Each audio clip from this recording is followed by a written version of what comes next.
Good morning, Jenny. It is Wednesday, June 3rd, and continuing in the closet, LGBTQ plus week. How's it going?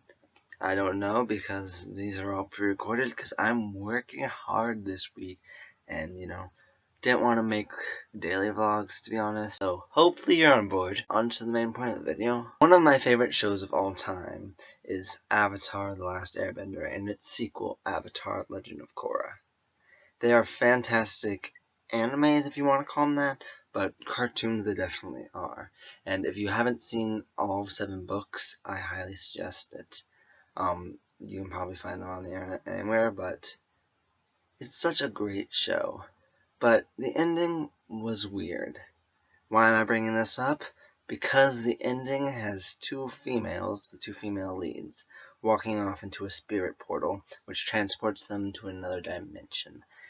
That's the best way to explain it if you've never watched the show. And the reason I'm off-put by this is not because it's 2 women holding hands, which the creators did confirm that that's the beginning of their relationship, but that the creators, throughout the entire 4 seasons, they're books, but they're seasons, of the show, kind of neglect one of the female leads. I mean, there are 4 leads. There is Korra, the Avatar, which is basically the Banff of the world, who can control everything.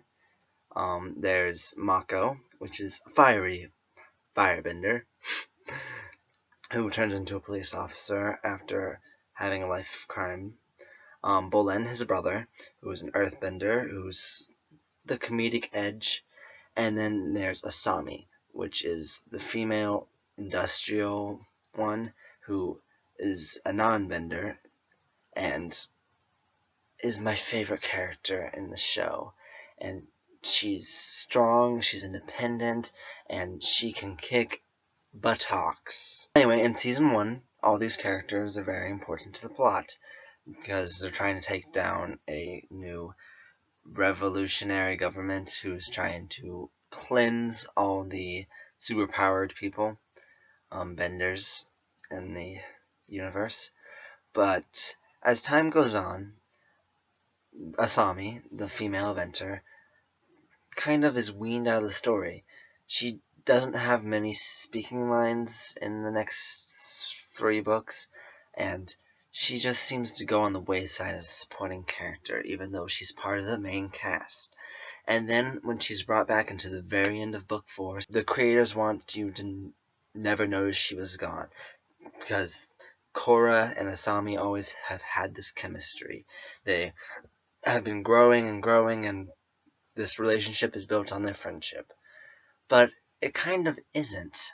I mean, they are friends, and they're almost the typical gal pals that you see in the movies, but at the same time, it's not, because she kind of has been pushed to the side as you're not important in the story, but we're bringing you back in the end for shock factor.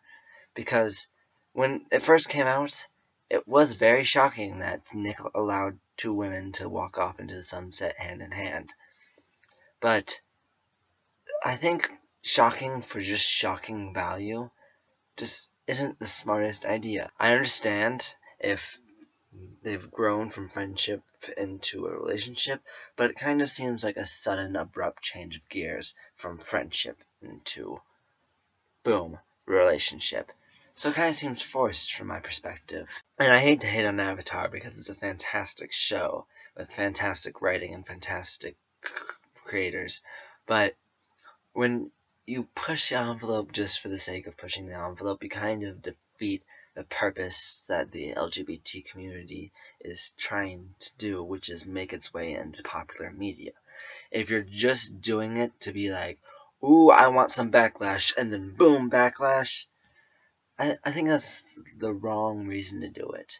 I can understand both these female characters being bisexual or lesbian because they both dated a man earlier. Same one, Mako, the firebender. But it just seems like they were going for shock factor, and I don't really like that. What's your opinions? I can't wait to see what you have tomorrow, and au revoir.